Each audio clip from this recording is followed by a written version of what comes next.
Babad Giyanti karya Raden Ngabei Yasadipura I. Episode ke-104. Utusan dari Surakarta berangkat ke Betawi.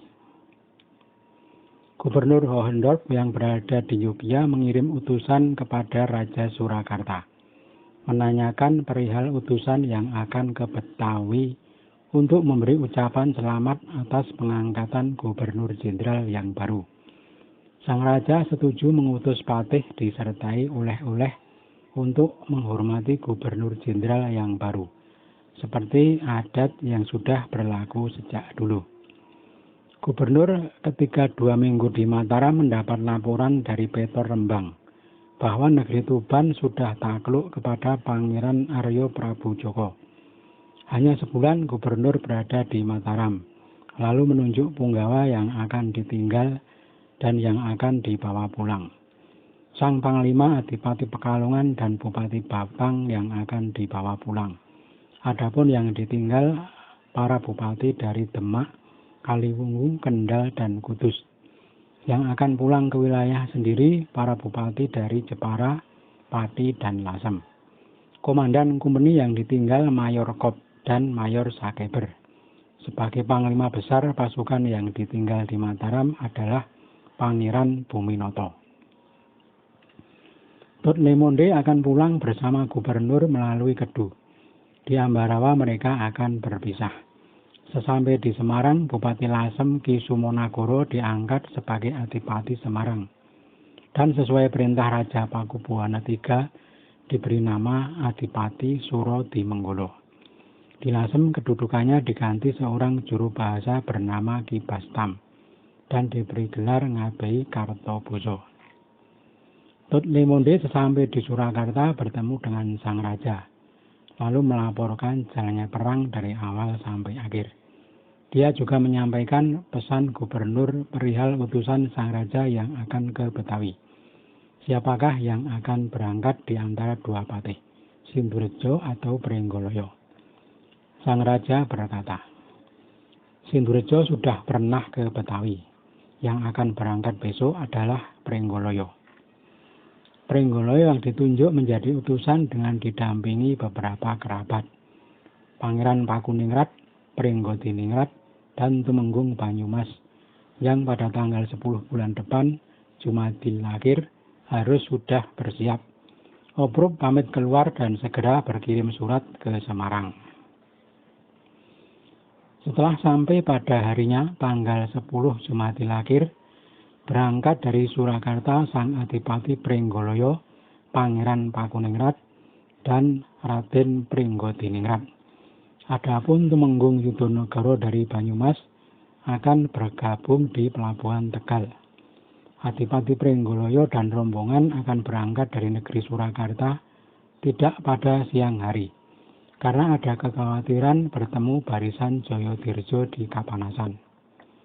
Ketika rombongan Pringgoloyo sudah berangkat, di Ngasem mereka melihat ada banyak orang berkuda yang lewat menuju ke utara. Pringgoloyo hatinya was-was, lalu menyuruh mantrinya untuk mencari tahu. Wirodipo, engkau tanyakan orang-orang berkuda itu. Yang semua menuju ke utara itu akan kemana? Dan pemimpinnya siapa? Raden Wirodipo segera melesat mengikuti orang-orang berkuda tersebut. Setelah berhasil menyusul, dia bertanya kepada salah satunya. Setelah mendapat jawaban, dia segera kembali. Sampai di Ngasem, Wirodipo melapor.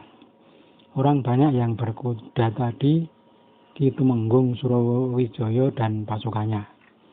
Surowijoyo dipanggil oleh Tumenggung Jayadirjo. Besok disuruh memukul Anda di perjalanan. Dikiranya kita berangkat pagi. Mereka tak mengira kalau kita berangkat malam. Mereka hanya mendapat laporan bahwa berangkatnya hari Kamis dan tak mengira kalau berangkat malam Kamis. Ketika mendengar, Pringgoloyo menahan tawa. Dinda Pakuningrat, beruntung perjalanan Anda. Kalau jadi berangkat siang pasti celaka. Sekarang sebaiknya kita segera berjalan, kata Pringgoloyo. Sudah ditata perjalanannya. Serdadu Belanda sejumlah 12 orang ditempatkan di depan. Di belakangnya prajurit Sorogeni, lalu prajurit tombak berada di belakang. Lengkap sudah pengawalan di depan dan belakang. Semua penuh kehati-hatian dan kewaspadaan. Tak lama mereka sampai di Boyolali. Sudah tenang karena jauh dari bahaya. Sudah bertemu dengan komandan kompeni di Boyolali. Semua merasa senang. Hanya semalam mereka menginap di Boyolali. Paginya segera berangkat. Ketika sampai di Solotigo, rombongan beristirahat sebentar. Lalu dari Solotigo lanjut ke Ungaran dan bermalam di sana. Paginya berangkat menuju ke Semarang. Pada hari Sabtu, rombongan bertemu dengan gubernur. Baru pada hari Selasa mereka akan berangkat. Gubernur juga akan berangkat ke Betawi dengan membawa 2 punggawa. Yang ditunjuk menjaga Semarang adalah Mayor Kalerek, sekaligus menggantikan gubernur menjadi komandan perang. Dia diberi kekuasaan untuk mengerahkan serdadu kompeni dan mengarahkan 2 mayor di dalam barisan, Mayor Kop dan Mayor Sakeber. Juga diberi kekuasaan untuk mengatur strategi perang. Berangkat melalui laut pagi hari dari Semarang. 2 hari kemudian rombongan Adipati Pringgoloyo dan gubernur sampai di Tegal. Temenggung Banyumas sudah menunggu selama 3 hari. Sangat suka sang gubernur berada di Tegal. Mereka berhenti di sana selama 2 hari. Pada pagi hari mereka berangkat dari Tegalarung melalui laut.